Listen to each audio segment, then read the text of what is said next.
கேக்கு கருகி போச்சுங்க. இந்த கதையை கேட்கறதுக்கு முன்னாடி இது என்ன கேக்குன்னு பார்த்துடலாமா? என்னோடய ஹஸ்பண்டோட ஃப்ரெண்டு அவங்களுக்கு கால் பண்ணி எனக்கு மார்னிங் 1/2 kg ஒரு ரெட் வெல்வெட் கேக் வேணும் அப்படின்னு சொல்லியிருந்தா ஆர்டர் பண்ணியிருந்தாங்க. என்கிட்ட வந்து சொன்னாங்க மார்னிங் 11 o'clock வேணும், அதனால் சீக்கிரமாக ஸ்பாஞ்ச் ரெடி பண்ணிவிட்டு கம் கோட் பண்ணிடு, நாளைக்கு காலைல மெயின் கோட் பண்ணிடலாம் அப்படின்னு சொன்னாங்க.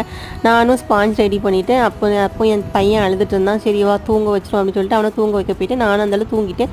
கேக் ஸ்பாஞ்ச் வச்சதே மறந்து போயிடுச்சு. 1 hour கழித்து வெளியே வந்து பார்க்கேன் கேக் கருகி போச்சு. என்னடா இப்படி கருகி போச்சுன்னு பார்த்தேன். கேக் சொதப்பிட்டு அப்படின்னு நினச்சி இருந்தாலும் ரிட்டனும் ஸ்பாஞ்சு ரெடி பண்ணி ரிட்டனும் கம் கோட் பண்ணி ஃப்ரிட்ஜில் ஸ்டோர் பண்ணி எடுத்துக்கிட்டேன். நானே யூடியூப்பில் பார்த்து ஒரு ஸ்பைடர்மேன் டிசைன் பார்த்து வச்சுருந்தேன். அந்த ரவுண்டை போடுறதுக்குள்ளே என் கை ஆடின ஆட்டம் இருக்கே, தகுதின்னு தான் அடிச்சு.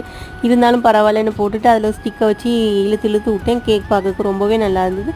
ஃபைனலாக ஸ்ப்ரிங்கிள்ஸ் தூவி கேக்கை ஃபைனலாக ஃபினிஷ் பண்ணிவிட்டேன். இப்படி தான் இருந்துச்சு கேக்கு. உங்களுக்கும் கேக் வேணும்னா மேலே இருக்க நம்பரை காண்டாக்ட் பண்ணிக்கோங்க. லைக் பண்ணுங்கள், ஷேர் பண்ணுங்கள், மறக்காமல் சப்ஸ்கிரைப் பண்ணுங்கள், கமெண்ட் பண்ணுங்கள். இன்னொரு வீடியோவில் பார்க்கலாம். பாய்.